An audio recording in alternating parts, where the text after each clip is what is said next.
કેમ કે મંદિર બનાવ્યું, બનાવનાર તમે, ઈંટોના પાડનાર તમે, ચડનાર તમે, પથ્થરની મૂર્તિ બનાવનાર તમે, ચોંટાડનાર તમે અને એને પગે લાગનારે તમે. સજીવ પૂછે નિર્જીવને, નિર્જીવ સજીવ તમે સજીવ છો અને મૂર્તિ નિર્જીવ છે.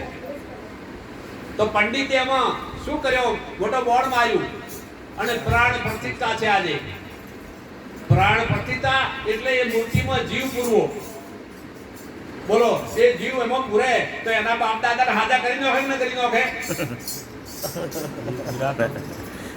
આ એક મહાનતા બતાવી છે. પણ આ વાત ક્યાં પડી છે?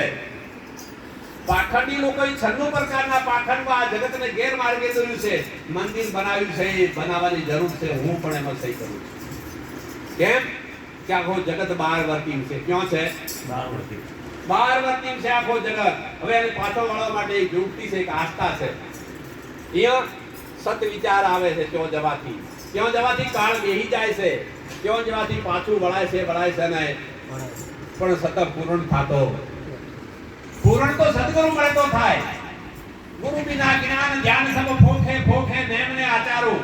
અને ભારતની ઋષિ એવા મહાન રૂખડ બાવા પડ્યા છે કે હવાના પોષ મહિનાની ઠંડીની અંદર ગંગાજીને સ્નાન કરે છે. હા, પણ સતય મોક્ષ મળતો. અને ડુંગરપરીનો મહિમા મુદે મસ્તકે લટક્યા છે, પણ સતય જોય મોક્ષ ના મળ્યો ને. જ્યારે શેરે ડુંગરપરી ભાવપરી અને ડુંગરપરી આયા અને ગુરુના દર્શન થયા અને ત્યારે આ વાસનામાંથી મુક્ત થયા. માટે જેના જીવનમાં ગુરુ નથી, ગુરુની જરૂર છે, આવો દાવ ફરી આવવાનો નથી. આ તો ભાન ભૂલ્યો છે. ખાવું પીવું મસ્તી રહેવું ને જમ ફરવું પછી કાલ કઈ મરી જશું અને બસ ખાટલે પડ્યા ત્યારે પછી ભગવાનનું નામ યાદ આવે. એ ભગવાન પેલો કે 80-90 વર્ષનો સમય આલ્યો, હવે મારી શું જરૂર પડી છે તારે? આ જગત સુખ સંપત્તિ જોવે. શું જોવે છે? તો જ્ઞાન થી મોક્ષ છે, કર્મથી ફળ છે. કર્મથી હા, જેવા કર્મ કરશો એવું ફળ આવશે. શિક્ષક છે અને નોકરી બજાવે છે, એને પગારનું એ કર્મનું ફળ છે. અને 40,000 રૂપિયા મહિને પગાર આવે છે, એ કર્મનું. ખેતી કરે છે અને કર્મનું ફળ ખેતીમાંથી મળે છે. રોજની 500 રૂપિયા મજૂરી કરવા જાય છે, કર્મનું ફળ એને મળે છે. પણ એ કર્મનું પૂરું થઈ જશે, પાછું અધૂરું મોક્ષ નહીં. તમારું શું થશે?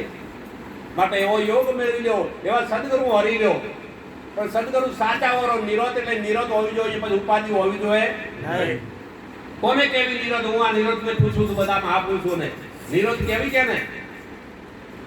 હા, આત્મા સ્વરૂપ કેવું છે? ગુરુ મહારાજે આત્મા ઓળખાયો. આત્મા સ્વરૂપ કેવો છે? લીલો છે, પીળો છે, કાળો છે, કુબડો છે,